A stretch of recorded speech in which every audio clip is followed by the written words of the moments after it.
오늘 말씀은 그 민수기 25장과 31절 발람과 미디안 이야기입니다.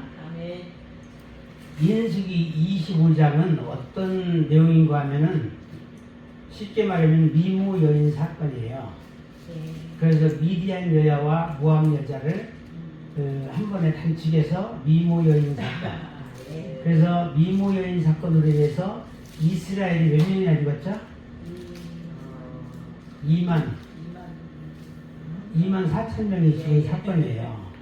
그래서 그 사건의 계기는 뭐냐면은 아까 미모 여인 사건, 다른 말로 하게 되면은 부올 사건입니다. 바알 부올 사건이에요. 여기에 보니까 민수기 25장 한번 3절을 한번 볼까요? 민수기 25장 3절 말씀을 보니까 이스라엘이 무엇에 가담한지라 이런 얘기가 나옵니다. 민수기 25장 3절 같이 한번 읽어보겠습니다. 이스라엘이 시작. 이스라엘이 바알볼에 가담한지라 여호와께서 이스라엘에게 진노하시니라. 아멘. 바알부올에 가담했다고 했어요. 바알부올의 뜻이 뭐냐면은 부올 지역에서 그 바알을 섬기는 사건이에요. 그래서 다시 한번 부올 지역에서 부올이라고 하는 지역이 있어요. 그곳에서 바알을 섬겼다라는 거예요. 그 사건이 바알 부올 사건입니다. 3절 말씀에 보니까 그래서 바알 부올에 가담한지라 그랬어요. 그래서 5절을 읽어보니까 어떻게 됐을까요? 그 결과 시작. 모세가 이스라엘 재판관들에게 이르되 너희는 각각 바알 부올에게 가담한 사람을 죽이라 하니라. 아멘. 엄청나게 끔찍하고 무거운 사건입니다. 그래서 바알 부올에 가담하면 될까요? 안 될까요? 안 돼요. 절대로 안 되는 것이죠. 이스라엘은 모압과 미디안 여자들, 그 미디안과 그 모압 여자들과 음행하고 그들의 신 바알부올을 섬겼다라는 겁니다. 일찍 이런 종교의식 속에는 뭐가 있는가 하면은 성적인 관계가 들어가게 되면은 여기에 우상이 결부돼요. 그러면은 원래는 그 하나 되는 관계가 부부간에 하나가 돼야 되는 것이잖아요. 그리고 하나님과 우리와의 하나됨이 돼야 되는데 딴 남자와 바람 피웠다라고 하면 이게 우상이 되는 거예요. 영적으로 봤을 때 이게 우상이 되는 겁니다. 이유는 뭐냐? 남이기 때문에. 항상 그 우리와 하나가 돼야 되는데 남과 하나가 되다 보니까 이게 우상이 된 거예요. 그래서 부올이라고 하는 지역에서 바알을 섬긴 사건이다라는 것이죠. 물론 이것에 대한 동기를 제공한 사람은 누구예요? 발람이었어요. 발람. 그래서 발람이 그렇게 제공을 했습니다. 이 사건의 핵심을 보면은 크게 봤을 때는 뭐라고요? 우상숭배였어요. 우상숭배고 우상숭배로 인해서 이스라엘과의 언약이 파괴된 거예요. 잠시 동안 파괴된 겁니다. 그리고 영적인 음행이 있었는데 이거는 육적인 음행은 영적인 음행과도 연결이 됩니다. 그래서 이 음행 사건을 저지르는 사람 보면은 하나님과 거리가 있게 돼요. 항상 이제 문제가 되죠. 그리고 거룩의 붕괴가 일어나는 것이죠. 이것은 다시 말해서 외부의 침략보다 외적인 침략보다 더 무서운 것이 뭐라고요? 내적인 타락이에요. 내적인 타락, 내부 타락. 그것을 한번 전에 우리 세미나 시간에도 배웠죠. 그 출애굽기 17장에 보면은 누구의 공격을 받았죠? 세 글자로 아로 시작되는 전쟁. 그 아말렉 전쟁이었어요. 아말렉 세력과의 전쟁이에요.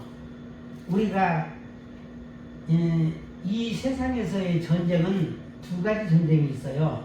첫 번째는 블레셋과의 전쟁이고 두 번째는 아말렉과의 전쟁이에요. 이것은 이제 영적인 내용인데 영어로 말하게 되면은 외부 세력은 블레셋이고 내부 세력은 아말렉이에요. 그래서 외부 세력을 영어로 말했을 때는 트리블레이션이라고 얘기해요. 외적인 환란. 그러면 내적인 환란은 뭐냐? 영적인 환란이기도 하는데 이것은 디스트레스라고 얘기해요. 그래서 우리는 스트레스를 많이 받는데 외적인 환란 때문에 스트레스가 오는 경우도 있고 내적인 환란 때문에 오는 스트레스도 있어요. 그래서 이것을 트리블레이션 하나는 또 디스트레스 이렇게 이야기하는 것입니다. 이제 거룩의 핑계로 이제 결론적으로는 이렇게 오게 되는데 이 아말렉은 바로 내적인 그 갈등이고 내적인 전쟁이에요. 이게 뭐냐면은 지금처럼 우리가 아까 찬양을 부르면서 성령 충만할 때는 우리가 절대로 진다는 것은 상상을 못해요. 그래서 막 너무너무 기분도 좋은 거야. 그래서 막 하나님이 나와 함께 하시기 때문에 어떤 대적도 다 이길 수 있을 것 같은 생각이 들어가는 거예요. 그런데 어느 순간에 말씀과 성령이 나에게서 점점 멀어졌을 때, 다시 말해서 피곤할 때, 영적으로 피곤할 때 뭐가 다가와요? 신명기 25장 18절 말씀을 보니까 네가 피곤할 때에 네 뒤에 떨어진 약한 자들을 찾고 누가 친다? 항상 아말렉이 약한 자들을 때리는 거예요. 나도 내가 강력하게 때는 말씀과 성령으로 충만할 때는 건드리지 못해. 그런데 어느 순간 나도 지쳐있을 때 그때 이제 아말렉이 슬금슬금 올라가가지고 때리기 시작하는 거예요. 갑자기 근심과 걱정이 몰려오는 겁니다. 외적인 것에 상관없이 근심 걱정이 몰려오는 거예요. 이게 바로 디스트레스고 아말렉입니다. 그래서 그 하나님을 두려워하지 않아요. 이런 것들이 막 그냥 악한 자들이 왔을 때는 하나님이 별로 겁나지 않았고 어느 순간에는 또 보면 우리가 성령 충만할 때는 하나님이 두려운 존재로 생각하거든요.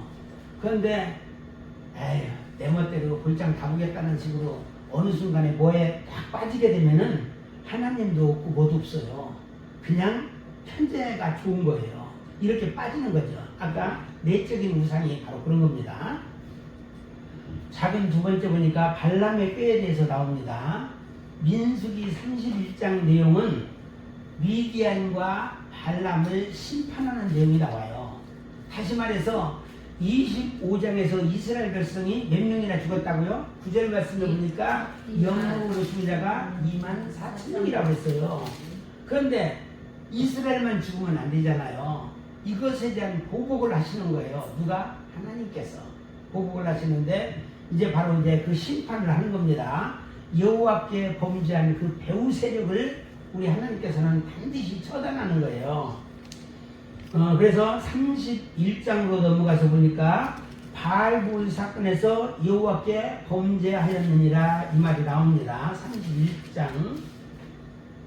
31장 6절 말씀에 보니까 6절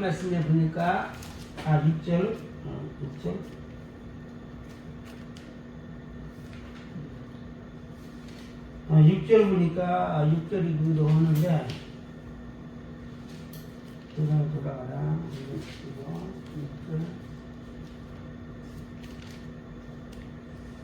전쟁에 보내며 그렇게 얘기를 하는데 사실 이것은 이제 앞에 범죄한 것 때문에 이제 이렇게 하는 겁니다. 6절의 내용은 여기서 발람은 이스라엘에게 직접적인 저주를 했을까요? 안 했을까요? 발람은 안 했어요. 발람은 이스라엘에게 직접적인 저주는 하지 않았어요. 문제는 직접적인 저주를 하지 않았지만 이스라엘이 넘어지게 하는데 이 동기부여를 제공했던 거예요. 어떻게 하면 이스라엘이 멸망할 것이다 라는 것은 이것에 대한 전략을 구사해가지고 발락에게 알려줬던 인물이 발람이었습니다. 직접적인 저주를 하지 못한 이유는 하나님이 막으셨기 때문에 그래요. 여러 가지 나귀 사건이라든지 이런 쪽에서 보면은 자기는 사실 마음속으로는 이스라엘을 저주하고 싶은데 저주했다면 자기 죽을 것 같거든요. 그래서 함부로 못했던 겁니다. 하나님이 막으셨기 때문에. 그러자 발람은 발락에게 다른 방법을 제안한 거예요. 이것이 민수기 25장 내용이에요. 정상적으로는 22장에 뭐 보니까 어떻게든지 이길 수 있는 방법을 여러 가지 그냥 저주만 한번 해다오 그랬는데 안 하잖아요. 하지를 못해요, 저주를. 그래서 직접적인 방법이 안 되니까 간접적인 방법을 제공했던 거예요. 왜냐하면은 야, 한번 하게 내가 지금 우리나라 한국 돈으로 10억을 줄게. 나 그러면은 그게 탐 나겠어요, 안 나겠어요? 네. 그 돈의 유혹이 마지막 때도 굉장히 심합니다. 요한계시록 그래서 발람의 교훈이라는 얘기도 그래서 나오는 얘기예요. 오늘날 많은 목회자들이라든지 많은 영적 지도자들이 이 돈의 유혹에 다 넘어지는 거예요. 돈 없는 우리들은 누가 돈 준다고 제안도 안 하지만 대형교회 정도 되면은 돈의 유혹이 굉장히 많습니다. 여기에 굴하지 말아야 되는데 많은 사람들이 여기에 굴복을 하다 보니까 거의 이제 그 하나님의 백성들을 팔아먹기도 하고 죄에 아주 빠뜨리는 이 발람처럼 이런 일을 행하는 자들이 많아요. 이것을 요한계시록에서는 뭐라고 말했어요? 발람의 교훈이라고 얘기하는 겁니다. 그래서 이제 요 내용을 봤었고 보니까 미디안 여자들을 보내라 이런 얘기를 합니다. 미디안 여자들 그리고 또 모압의 여인들도 보내라 이렇게 얘기를 해요. 그리고 거기서 이스라엘 남자들과 음행하게 하라 이런 얘기를 합니다. 그리고 우상제사에 참여하는 거예요. 왜냐하면 우상의 음식을 먹게 된단 말이에요. 그럼 우상이 그 속에 들어오는 겁니다. 결국 하나님과의 언약이 파기되는 이런 불상사가 일어나게 됩니다. 이것이 무슨 사건이라고요? 바알 부월 사건이다 라는 겁니다. 여기에서 보면은 전에 한번 제가 사람의 씨와 짐승의 씨에 대해서 한번 말씀드린 적이 있었잖아요. 여기에서 무엇을 보냐면은 와치오바라는 게 있어요. 하나님께서 다 살펴보고 계신다는 거죠. 우리가 죄 짓는 현장들, 주의 종들, 특별히 무슨 일을 하고 있는지 똑똑히 보고 있다는 거예요.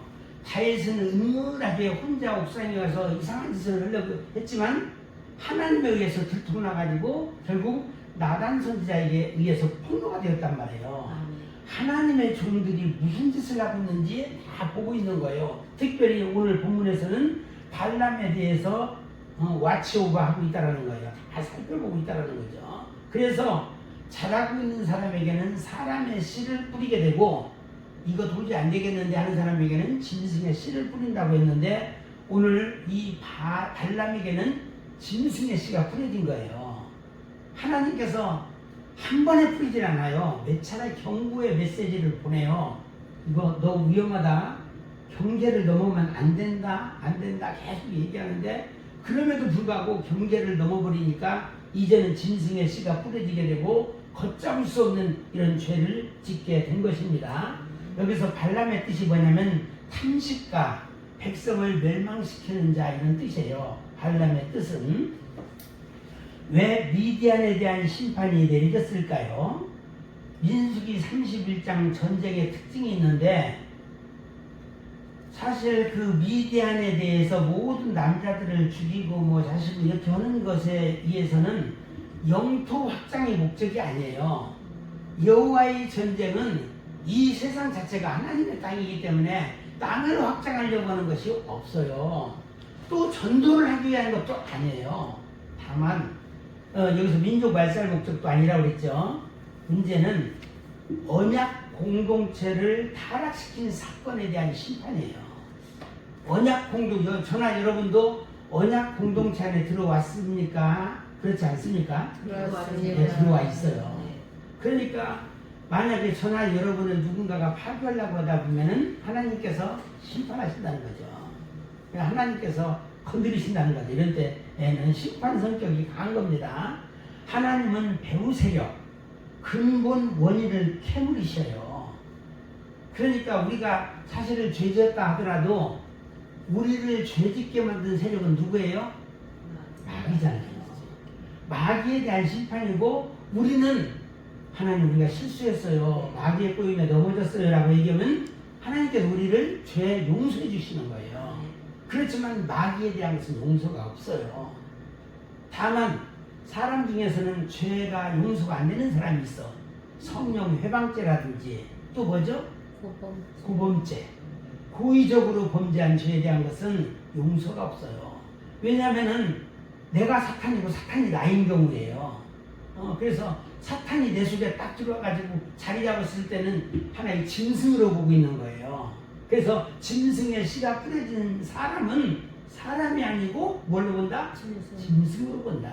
이런 존재는 용서가 없다라는 겁니다. 그래서 이스라엘을 영적으로 무너뜨린 폐허를 심판하시는 구조가 민수기 31장 내용이고, 여기에서 왜 남자들을 죽였을까요? 이 남자들은 우상 세력으로 보았어요. 물론 여기서 미디안 남자들, 성경 본문에서 미디안 남자들은 부족의 지배층이에요. 그리고 전쟁 세력이고 우상 체제 유지자들이에요. 우상 수호자들입니다, 이들은. 그리고 남자들은 그렇다고 하지만 남자를 아는 여자는 또 왜 죽였을까?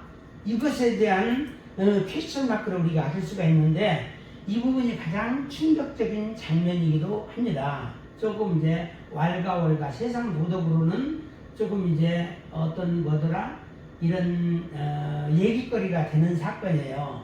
왜 힘없는 여자들을 죽였을까? 이것을 얘기하는데, 이것은 영적으로 우리가 이해를 해야 돼요. 17절 말씀에 보니까 17절 31장 17절입니다. 남자와 동침하여 산내를 아는 모든 여자는 죽이라 그랬어요. 다시 말해서 원래 이 여자들은 신부될 자들이었었는데 신부의 이 길을 버리고 우상과 한 짝이 돼버린 거예요.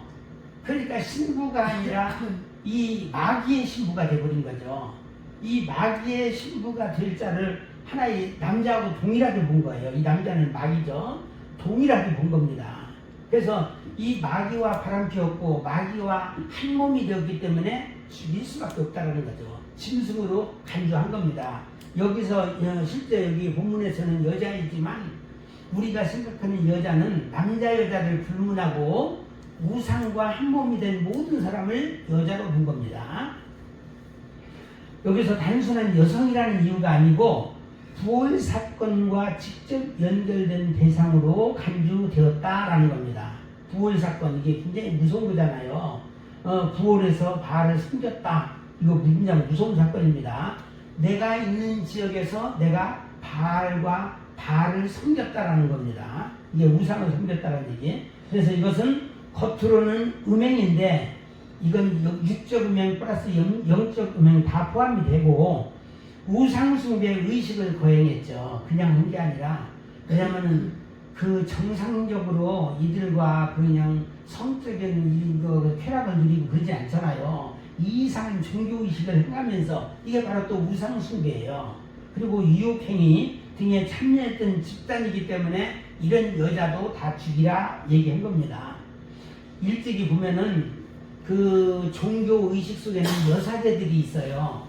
이게 신화가 되었던 뭐가 되었던 여사제들이 있거든요. 전체를 주관하는 여자인데 여자가 사제야. 그런데 실제 보면은 우리가 소설 속이나 영화 속이나 드라마 속이나 보면 이 여사제가 섹스도 하고 뭐 하고 막 별 의식을 다 한단 말이에요. 이게 우상에 아주 이제 우상 덩어리인 거예요. 그러니까 우상 덩어리 이렇게 보고 있는 것이고, 따라서 하나님은 이스라엘을 무너뜨린 영적 오염을 제거하는 심판으로 다루신 거예요. 그래서 민수기 31장 미디안을 전부 진멸하는 거예요. 왕과 그 곳에 있는 모든 남자들을 다 진멸하는 그 의식이 민수기 31장인 것입니다. 영적 오염을 제거하는 수단으로 이야기하고 있는 겁니다. 그런데 마지막으로 처녀들은 왜 살려주었을까라는 얘기예요. 18절 말씀에 보니까 남자를 알지 못하는 여자들과 또 여자아이들도 마찬가지예요. 너희를 위하여 살려두라 얘기한 겁니다. 이것은 이들은 바알부올과 직접 연관되지 않은 자들로 본 거예요. 문제는 바알부올을 심판하는데 이 처녀들, 어린 여아들은 이제 해당이 안 된다는 겁니다. 현대적 관점에서는 매우 어려운 본문이며 윤리적 긴장이 커요. 왜냐하면 여기에서 보면 죽느냐 사느냐가 달려있잖아요. 누구는 죽이고 누구는 살리고 좀 윤리적 긴장이 큽니다. 성경은 이것을 이상적인 평화 방향으로, 이상적인 방향이 뭐예요? 평화잖아요. 평화 방향으로 제시하지 않고 고대 언약의 특별 심판으로 본다. 이게 무엇을 얘기하는가 하면 오늘날은 이런 경우에 어떻게 하죠? 평화를 얘기하죠. 또 평화를 얘기합니다. 이 평화의 기준도 오늘날 세상에서는 자기에게 이득이 되었을 때 평화 협상을 하는 거예요. 이득이 안 되면 그냥 다 잔인하게 죽여버려요. 그러니까 이게 세상적인 도덕 윤리하고는 또 차원이 틀린 것이죠. 하나님께서는 어떤 잣대로 판단하신다고요? 윤리도덕이 아니고 공의로 판단하신다라는 겁니다. 공의.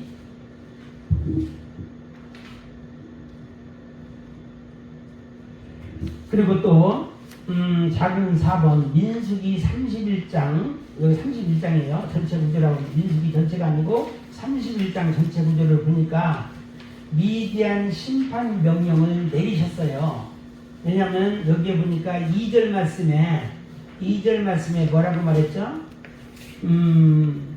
이스라엘 자손의 원수를 미디안에게 갚으라 이야기했어요.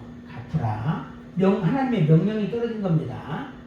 하나님은 부올 사건에 대한 보복을 명령하신 겁니다. 특징은 거룩전쟁이죠. 그냥 전쟁이 아니라 거룩전쟁입니다. 그리고 이 거룩전쟁에는 누가 동행해요? 제사장이 동행합니다. 그리고 나팔이 신호 나팔도 또 사용하게 됩니다. 그래서 하나님의 나팔을 또 의미하는 것이죠.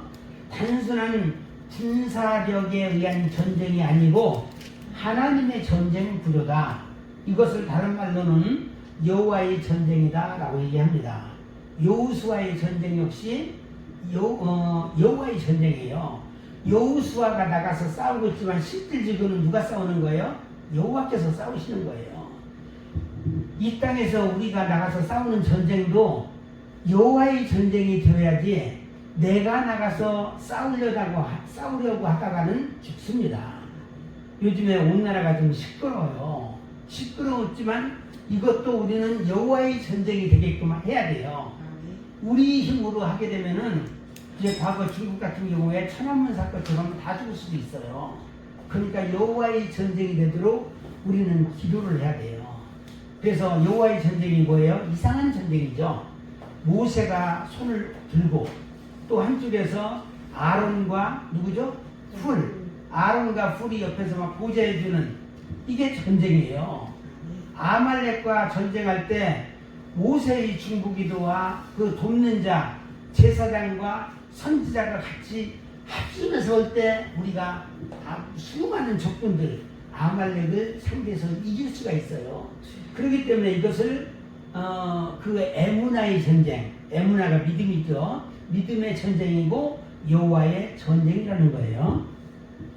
그리고 각 지파에서 1만 명씩 1만 2천 명을 출전시킵니다. 뭐 실제 여기 미디안은 얼마나 많아요? 뭐 한 10만 명 이상이 될 텐데 뭐 12만인가 하여튼 10만 명 이상이 되는데 12,000명 가지고 싸우는 거예요. 실질적으로 우리가 육적인 싸움을 한다고 했을 때는 12,000명 가지고 이길 수 있어요? 없어요? 못 이기죠. 여호와께서 하시는 전쟁이기 때문에 수가 문제가 아니에요. 하나님 명령에 순종하느냐 순종하지 않느냐 이것에 따라서 이길 수도 있고 질 수도 있고 이렇게 달려있는 겁니다. 그래서 우리의 전쟁은 항상 여호와의 전쟁이 되어야 된다는 것이고 이때 8절 말씀에 보니까 그 발람이 죽게 됩니다. 하나님께서 그 원수를 결국은 죽음으로 갚아주시는 거예요. 상징적으로 하나님의 백성을 넘어뜨리는 세상 지혜의 최후예요. 세상 영적인 지혜도 굉장히 출중하잖아요. 이 발람이. 그렇지만 그 최후를 우리 하나님께서 보여주시는 거예요. 이렇게 했다가는 너희들 이렇게 된다. 이걸 보여주신 겁니다. 최후를 보여주는 결말. 그런데 여기에서 보니까 갑자기 모세가 분노하는 장면이 나와요. 모세는 왜 분노했을까요? 뭐냐면은 군인들이 여자들을 살려온 거예요. 다시 말해서 이걸 하나님의 말씀보다는 무엇을 생각했어요? 윤리 도덕을 생각한 거예요. 그래서 우리가 전쟁할 때 하나님의 명령이 공이거든요. 세상 윤리로 우리가 판단하면 안 돼요. 에이, 여자들까지 우리가 어떻게 죽일 수가 있어? 라고 얘기하면서 살려왔던 거예요. 그래서 모세는 분노했던 겁니다. 하나님의 명령대로 순종을 해야 되는데 자기 생각대로 하니까 분노했던 거예요. 이 여자들 때문에 이스라엘이 무너졌는데 왜 살려놨느냐 이 얘기하는 겁니다. 그리고 분노한 거예요. 이스라엘이 24,000명씩이나 남자들이 죽었는데 이 여자들 때문에 죽었는데 왜 살려왔느냐라고 얘기하는 겁니다. 다시 말해서 모세의 문제의 본질은 군사적인 위협이 아니고 영적 타락이었다라는 거예요. 그래서 우상의 나라의 여인들과 관계했다, 성관계 이런 것들은 우상 덩어리와 하나 되었다라는 것과 똑같아요. 영적 타락은 죽음이다. 이것을 보여주고 있는 겁니다. 이후에는 무엇이 나와요? 이후에는 전부 다 끝내고 나서 정결의식이 있습니다. 전쟁 이후에는 사람도 정결하게 되고, 그러니까 죽을 사람은 죽는 거예요. 이게 정결이에요. 물건도 정결하게 되고, 물건도 정결하게 된 거예요. 금속도 여기서 금은 동철 이런 것 있잖아요. 이것도 불 속에 집어 넣는 거예요. 정결의식을 치르는 겁니다. 사람이나 물건이나 모든 금속도 정결의식을 치르게 됩니다. 이는 거룩전쟁 후에도 인간은 어떻게 된다? 오염될 수 있다라는 뜻입니다. 승리보다 중요한 것은 뭐다? 거룩회복이다. 거룩회복이다라는 거죠. 우리는 이기기만 하면 되잖아요. 전도만 해보면 되잖아요. 이게 아니에요. 실제 그거보다 더 중요한 것은 거룩회복이 있어야 돼요. 우리 속에. 거룩회복. 그리고 작은 5번째, 신약적 핵심과 신약과의 연결에 대해서 살펴봅니다. 민수기 31장 내용을 또 핵심적인 내용을 다시 한번 살펴보면 하여튼 얘기 계속 리바이벌 합니다. 하나님의 백성을 무너뜨리는 가장 큰 점은 뭐라고요? 영적 타락이라고 했어요. 영적 타락. 이스라엘은 칼의 은혜에 의해 무너지기보다는 음행과 우상숭배로 무너진다. 그래서 주의 종들은 이게 굉장히 조심해야 돼요. 또 영적인 지도자는 이거 음행과 우상숭배 진짜 조심해야 됩니다.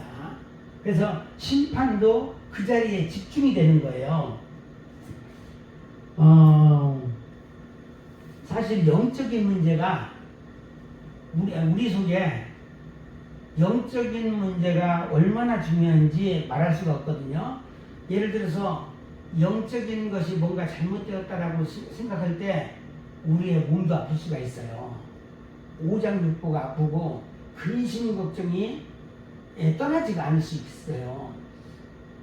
어제 이제 평상시 이제 집으로 가다가 집사람이 어디 교회로 왔었거든요. 그런데 잠자고 일어났는데 온몸이 아프다는 거예요. 힘들 수가, 허리도 아프고 막 머리 어디 아프다는 거예요. 보니까 무언가에 한 대 운전 맞은 것 같은 느낌이 들더라고요. 내 세상 세력에 이 약한 저기에 그냥 싸대기 맞은 것처럼 막 그냥 그러더라고요. 너무 불안하고 근심 걱정이 막 힘을 잃는 거예요. 그래서 마음을 좀 편안하게 해주고 또 이제 또 밥도 먹고 저기 하면서 밖으로 나가서 차도 마시고 그러다 갑자기 하나님께서 주시는 그 마음이 있더라고요. 조격을 하는데 좀 갔다 와야 되겠다는 마음이 오더라고요. 조격이라고 아시나요? 그래서 그거 이제 하는데 한 30분에 10,000원인가 그래요. 그래가지고 그쪽을 찾아봤더니 어디 한 군데 있더라고요.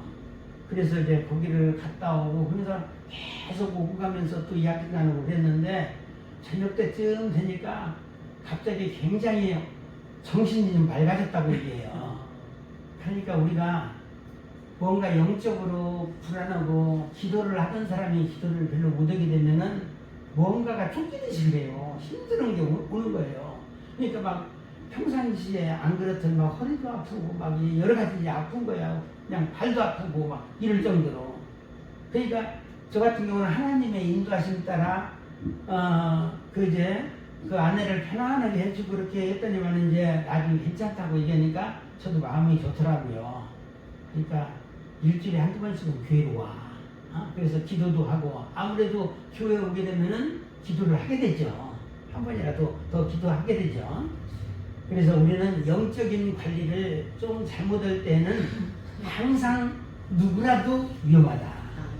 영적인 관리 신경 써야 됩니다. 특별히 음행과 우상숭배는 진짜 조심해야 됩니다.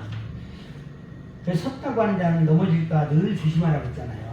그러니까 그 다이어트 같은 최고봉에 있는 사람들, 지혜중들 중에서도 한계하는 사람들 이게 조심해야 돼요. 뭐 주변에 얼마나 많은 유혹이 있겠어요. 그 신약과의 연결을 봅니다. 이 민수기 31장과 신약과 연결을 보니까 사도 바울은 바알보을 사건을 하나의 경고, 또 모범으로 하나의 본보기로 사용하고 있거든요. 고린도전서 10장 8절 11절 말씀에 보니까 음행과 우상숭배, 탐욕을 경계하면서 광야 사건을 교회의 경고로 보는 거예요. 특별히 지혜중들에게 경고의 메시지를 전달하고 있는 거예요. 이 음행과 우상숭배, 이 탐욕, 이게 굉장히 조심해야 된다는 겁니다. 계시록 2장에서는 발람의 교훈이 다시 등장하잖아요. 2장 14절 말씀에 발람의 교훈이 등장합니다. 여기서 발람의 길 혹은 발람의 교훈이 뭐냐 하면은 세상과 타협하게 만들고, 우리는 타협하면 될까요? 안 될까요? 안 되죠. 근데 타협하게 만들고 우상을 끌어들이고 우상숭배를 합리화하고, 그래서 우상을 우리는 가까이 하면 안 되는데, 그리고 거룩을 무너뜨리는 영으로 보고 있는 거예요. 발람의 교훈이. 우리는 이런 것에서 떠나야 돼요. 거룩을 회방하는 것들과는 우리는 멀리 해야 됩니다. 멀리. 그 31장 전체 요약을 하게 되면은 바알볼 사건의 후속 심판이다. 31장이 무서운 거예요. 그래서 25장에서 끝나지 않고 다시 31장이 온다. 이 25장이 당한 사건이라고 하면은 31장은 하나님께서 그것에 대한 배후 세력을 심판한 사건입니다. 그리고 또 발람의 꾀에 대한 하나님의 응답은 한 채 오차도 없다. 이런 발람을 하나님께서 내버려두지 않으셨다라는 겁니다. 또 거룩 공동체에 대한 거룩 공동체의 정결, 사람도 정결하게, 물건도 정결하게, 금속도 다시 정결하게 하셨다. 그리고 또 영적 타락을 완전히 제거하셨다. 이게 주겠다는 얘기가 제거한 것이죠. 승리 후에는 어떻게 돼요? 하나님께 봉헌했다. 여기서 보면 500분의 1도 있고 50분의 1도 있어요. 전에 한번 제가 강의 시간에 한 거 기억나세요? 제사장에게는 그 500분의 1을 드리고 레위인에게는 50분의 1을 드려야 된다라는 것이 아주 굉장히 금년 총가운데 했어요. 그래서 아마 찾아보면 있을 거예요. 잊어버린 사람을 위해서 나중에 또 한번 할게요. 전체의 핵심을 보니까 하나님의 백성은 외부 공격보다 내부 타락을 더 조심해야 된다라는 것이죠. 그리고 두 번째, 발람과 발락, 그리고 오늘날 상황을 비교해서 보겠습니다. 발람은 누구예요? 이방인 선지자예요. 그리고 발락은 모압 왕입니다. 그래서 발람은 실제 태어난 곳은 어딘지 좀 정확하게 안 나와 있더라고요. 중요한 것은 미디안과 모압에서 활동을 했어요. 그러니까 아마 자기가 실질적으로 유브라데스 강 갈대아우르 이쪽 지역에서 출생했다고 이제 이제 성서학자들의 주장이 있는데 실제 활동은 모압과 미디안에서 활동하면서 그 관리로 활동을 한 걸로 봅니다. 이방 선지자이면서 발락 이야기의 서론을 보니까 발람과 발락 이야기는 단순한 고대 사건이 아니다라는 거예요. 오늘날에도 반복되는 영적 타협의 구조를 보여주고 있다. 이제 좀 있으면 나오겠지만 이게 종교와 정치 세력 간의 그 타협이 오늘날의 세상이에요. 타협. 그러면서 우리도 정치 세력에 대해서 도전을 하니까 뭐라고 말해요? 정치에 관여하지 말라 또 이렇게 얘기해요. 자기네들은 밀착돼 있으면서 이것을 우리는 잘 알아야 됩니다. 특히 민수기 22에서 25장 그리고 31장 요한계시록 2장 전부 발람과 결부시켜서 나오는 내용들입니다. 핵심은 하나님의 백성을 무너뜨릴 수가 없으면 타협하게 만들어서 내부에서 스스로 무너지게 하자. 이것이 그들의 계략입니다. 누구의 계략이다? 사탄의 계략이다. 그래서 사탄의 1차적인 공격은 우는 사자같이 공격을 해요. 그리고 이것이 안 묶여질 때는 두 번째 방법이 뭐예요? 광명의 천사로 유혹합니다. 그래서 이렇게 되든지 저렇게 되든지 그 하나님의 백성을 넘어뜨리게 하는 것이 그들의 전략이에요. 그런데 오늘날은 광명의 천사를 우리에게 다가와서 우리를 유혹하기 때문에 우리가 굉장히 아주 그 열심으로 한다고 하더라도 어느 순간에 넘어질 수도 있어요. 실제 넘어졌다가 또 다시 일어서기도 합니다. 한번 넘어졌다가 끝까지 안 일어서면 어떻게 돼요? 발람이 되는 거예요. 우리는 발람에게도 분명히 회개의 기회가 주어졌어요. 아주 골격분열하게 주어졌지만 이것을 말을 안 들었던 것이죠. 우리는 잘 봐줍니다. 오늘 사건 속에서 발락이 보여주는 모습. 발락은 누구라고요?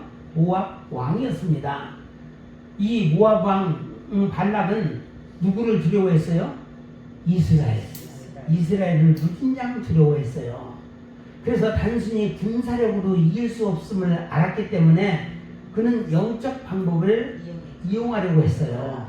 그래서 영적 방법을 이용하려고 하다 보니까 누구를 끌어들여 왔어요? 발람을 데려온 거예요. 발람. 이것이 오늘날에 적용해 보면은 어떻게 할 수 있어요? 이 딥스테이트 세력이 누구를 끌어들였어요? 가톨릭을 끌어들인 거예요. 가톨릭의 예수를 끌어들인 거예요. 그래서 세상을 이제 다 잠식하기 위해서 이들은 작전을 세우고 있는 겁니다. 사실 예수회가 그 유엔도 만들었고 뭐 WCC도 만들었고 우리 모든 안 좋은 것들을 다 만드는 참고인이 예수회예요. 예수의 잘못 건드리면 어떻게 돼요? 죽어요. 그러니까 굉장히 위험해요. 이 가톨릭에서 만든 거죠. 그래서 저주, 영적 조작, 두려움 정치, 보이지 않는 영향력을 사용하라고 했어요. 요한계시록에 보면 복술이라는 말이 나오죠. 복술은 다른 말로 영어로는 파마케이아예요. 약물입니다. 약물 중독자가 되게끔 만드는 거예요. 2019년, 2022년에 한번 시험을 했죠. 약물 중독. 이게 무슨 사건이에요? 코로나19 사건이죠. 이걸로다가 시범 케이스로 한번 해본 거예요. 이제 마지막에 진짜가 나옵니다. 진짜. 그때 우리는 절대로 맞으면 안 된다. 짐승의 표하게 결부시켜서 맞게끔 할 겁니다. 복술로 말미암아 만국이 미혹되었도다. 그때 얼마나 많은 전 세계가 미혹되었잖아요. 오늘날을 적용을 해보게 되면은 발락은 오늘날 하나님 없는 권력, 세속체계, 하나님의 백성이 불편해하는 문화 이런 것들을 만드는 거예요. 하나님의 백성이 굉장히 불편한 문화잖아요. 우리가 우상숭배한다든지 하면은 굉장히 불편하잖아요. 강제적으로 뭐 동성애 잔치한다라든지 이런 문화 우리하고는 안 어울리잖아요. 결국 진리를 싫어하는 세상 정신을 상징하고 있어요. 이 발람의 교훈은 오늘날도 세상은 교회를 향해 정면 충돌만 하는 것이 아니야. 세상은 교회를 막 그냥 나발총으로 하듯이 막 공격하지는 않아요. 교회를 회유합니다. 타협하게 만들고 기준을 낮추게 하고 거룩을 포기하게 함으로써 세상과 똑같게 만들어요. 그러니까 사사시대 같은 경우에도 마지막에는 어떻게 세상과 똑같아지게 만들어버리는 거예요. 이게 마귀의 전략이라는 것이죠. 발람이 보여주는 위험이 있어요. 발람은 아까 우리가 발락에 대해서 살펴봤다면 발람은 더 복잡한 인물입니다. 하나님의 음성을 어느 정도 알고 예언도 해. 그리고 진리를 말하기도 해. 그러니까 진짜로 착각해요. 진짜 참성으로 착각하는 거예요. 그것을 세상에서는 무슨 표현을 써요? 어중간하다라고 해요. 어중간하다. 이 어중간한 종들이 위험해요. 이것도 아니고 저것도 아니고. 심지어 메시아 예언까지 하잖아요. 민수기 24장 17말씀에 보니까 한 별이 야곱에게서 나온다. 메시아가 이 이스라엘에서 메시아가 나온다는 예언까지 해요. 인정하잖아요. 진짜 종처럼 보이잖아요. 그러나 결국 망해요. 이유가 뭐라고요? 진리를 알면서도 탐욕을 버리지 못했기 때문에. 종말은 돈으로 무너뜨리는 거예요. 얼마나 이게 만몬신이라고 했잖아요. 돈으로 무너뜨리는 세력들. 우리는 여기에 당하면 안 됩니다. 절대적으로. 그리고 발람의 핵심적인 죄가 뭐냐면은 돈사랑이에요. 돈을 무진장 좋아했어. 그래, 불의의 삭슬 사랑했다. 불의의 삭스로 해가지고 죽은 사람 또 있죠. 가론유다. 불의의 삭스로 죽은 사람. 돈을 너무 좋아하면 이렇게 해. 그리고 다시 말해서 영적 은사와 돈을 연결시킨 거예요. 은사 받은 사람이 또 헌금해야 복을 받습니다. 그래서 강제 협박식으로 하는 사람도 있어. 그런데 누구는 그냥 가서 공짜로 기도해주고 그러는데 어떤 사람은 헌금 목표가 없으면 기도 안 해주는 사람도 있는가 봐요. 그래서 그거는 안 되는 것이죠. 그리고 타협. 겉으로는 하나님 말씀을 말하지만 속으로는 세상 이익을 추구하는 자들 많죠. 그리고 우회 전략. 이스라엘 스스로 무너지게 하라는 그 꾀를 쓴다는 거예요. 즉 음행, 우상숭배, 쾌락, 혼합주의 이런 전략인 것이에요. 오늘날 발람의 영은 뭐예요? 매우 강력하게 존재해요. 오늘날도 신앙의 상업화. 그래서 사실 교회에서는 웬만하면은 장사하지 말라고 그러잖아요. 근데 상업화 현상이 많아요. 그리고 영성의 상품화. 이제 무슨 말인지 이해되죠? 영성을 상품화시켜서 이제 돈벌이 수단으로. 그리고 헌금 중심으로 조작을 만들어버리고 은사를 자기 영광으로 바꾸는 사람들도 있다라는 겁니다. 그런가 하면 세상과 타협하는 신앙. 죄를 죄라고 하지 못해. 어제 그저께인가요? 동성애 이제 영국에서 오신 선교사님이 있었는데 그분은 이제 동성애라는 말을 함부로 했다가 큰일 난대요. 그래서 이제 그 동성애 잘못한 3년 징역 살기도 그런데요. 그러니까 죄를 죄라고 말을 못해. 오늘날도 이제 앞으로는 어떤 세상이 될지 모르겠지만은 이제 부정투표라는 말을 했다가는 이제 감옥 가는 세상이야. 잘못하면 이제 무슨 조심해야 돼요. 우리가 이제 앞으로 말씀보다는 분위기에 편성하는 경우 많죠. 그리고 복음을 세상 기준에 맞추는 거. 그러니까 우리가 찬양하고 기쁨을 막 하다 보면은 이게 완전히 이건 이게 저건지 뭔지 된장인지 뭔지 모를 정도로 거기에 흠뻑하면 안 된다는 거죠. 항상 중심을 찾아야 된다는 겁니다. 그리고 음행과 우상숭배의 결합, 이건 결합이 되는 경우가 많습니다. 바알볼 사건처럼 쾌락, 물질주의, 성공주의, 자기 중심성, 이것이 하나님보다 높아지는 거예요. 그러다 보니까 순간적으로 거기에 도취되다 보니까 하나님도 무시하는 경향이 있어요. 이것을 성경에서는 우상숭배로 여긴다라는 겁니다. 그러니까 우리는 비슷한 예배를 드리면 안 돼요. 영과 신령과 진정의 예배를 드려야지 신령 비슷한 예배를 드리면 위험해요. 뭔지 알죠?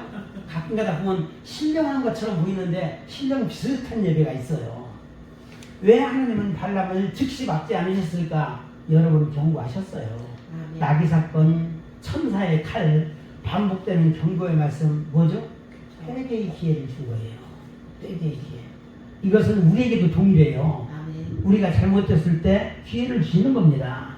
하나님은 멸망시키는 것도 원치 않아요. 근본적으로 돌아오는 것을 원하셔요. 결국 자기 욕망을 선택한 자가 누구예요? 발람입니다. 탐욕을 선택했던 것이죠. 하나님은 반복적으로 말씀하셔도 마음은 탐욕에 사로잡힐 수가 있음을 성경이 보여주고 있다라는 겁니다. 좀 빨리 하겠어요. 신약에서의 발람에 대한 신약에서의 묘사를 보니까 계시록 2장 14절 말씀에 뭐라고 말했어요? 발람의 교훈 얘기하면서 타협하게 만드는 영이다 라는 거예요. 타협하게 만드는 영. 유다서 1장에 보니까 발람의 어그러진 길이라고 얘기하고 있어요. 이건 뭐죠? 어그러진 길이 뭐예요? 탐욕의 길이에요. 탐욕적인 목회자 되면 안 돼요. 우리는 돈 사랑을 버렸기 때문에 목회자가 된 건데, 목회자가 되어서도 또 돈 사랑하면 어떻게 돼? 도루묵이 되는 거예요. 도루묵. 그리고 베드로후서 2장에 보니까 불의의 삭, 이제 영적인 탐욕이죠. 불법적인 몫을 챙겼다라는 겁니다. 그리고 발람과 발람의 계랑, 둘은 함께 움직여요. 종말 때도 똑같습니다. 발락은 세상 권력이에요. 황제권입니다. 로마의 황제권. 그 다음에 발람은 타협한 영성이에요. 교회 권력이거든요. 이것을 다른 말로 교황권이라고 얘기해요. 지금 가톨릭은 황제권과 교황권 두 개를 다 갖기를 원해요. 그래서 가톨릭이 원하는 세상은 샤를마누 황제가 있었잖아요. AD 800년. 그런 세상이 오기를 바라고 있어요. 그렇지만 트럼프에 의해서 처참하게 지금 무너지고 있죠. 그래서 이것의 것은 예언에도 나와 있어요. 창세기 3장 5절 말씀. 선악각을 먹으면 어떻게 된다고요? 하나님같이 되리라. 이게 결국 하나님같이 되리라의 꿈을 이루려고 하는 거예요. 악한 습격들.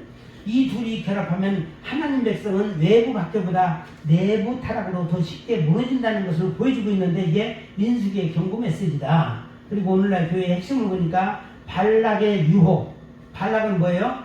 야, 너무 그렇게 고지시켜주지 말고 세상과 섞여서 살아라. 세상과 하나 되라. 전도하려면 술 한잔 짝 이런 것도 해라. 그래야 교회가 부흥되지 않겠느냐.